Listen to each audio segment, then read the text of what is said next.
So how do we take our products here that we've taken apart, except for the bottle, which is just, recycled good, and we want to see if we can create value by building something new out of the parts that we've taken out of all these different components here. So what we've done is we've designed a new product that's kind of designed to get kids excited about math and science, and in order for all these products to work for us, we need to incorporate some electronics. So we have a Arduino.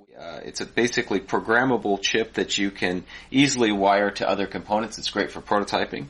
And we have a L298 chip, which is this guy, on a motor control. It's set up as a motor controller here, and the motor controller comes as the board that you can see here comes as a kit. So we put that together, and that'll allow us to control the speed and direction of motors so that we can move our little bot around. And then we have a little sound chip here, and so that allows us to record and play back sound. And so we'll control everything with the Arduino.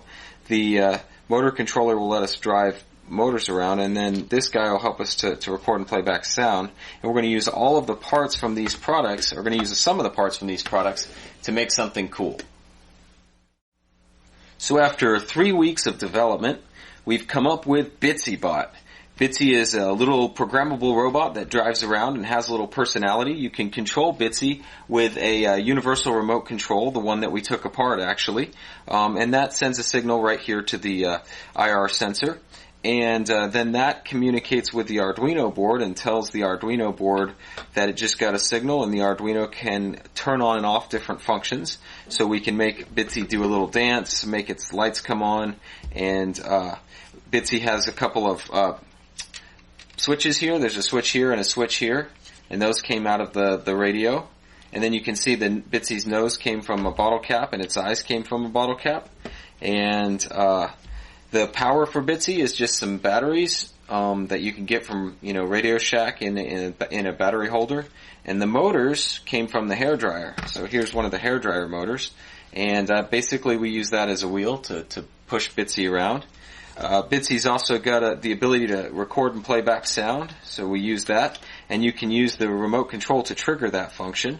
We've also got a motor controller here, and that of course allows us to control the motors, the speed and direction. We've taken the camera that we took apart, we mounted to the board here, and that came out of this camera, and you can use that to take photos of things, and again the Arduino controls that, and we control the Arduino with the remote control.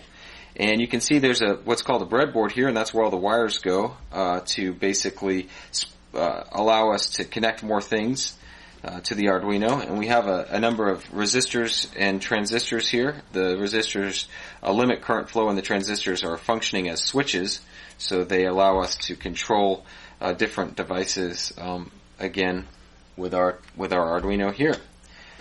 So this is Bitsy, and Bitsy is got a personality. You can see Bitsy lights up and does different things when it gets its bumper pressed or when it bumps into something. So we're going to show you more about Bitsy in the next few sessions.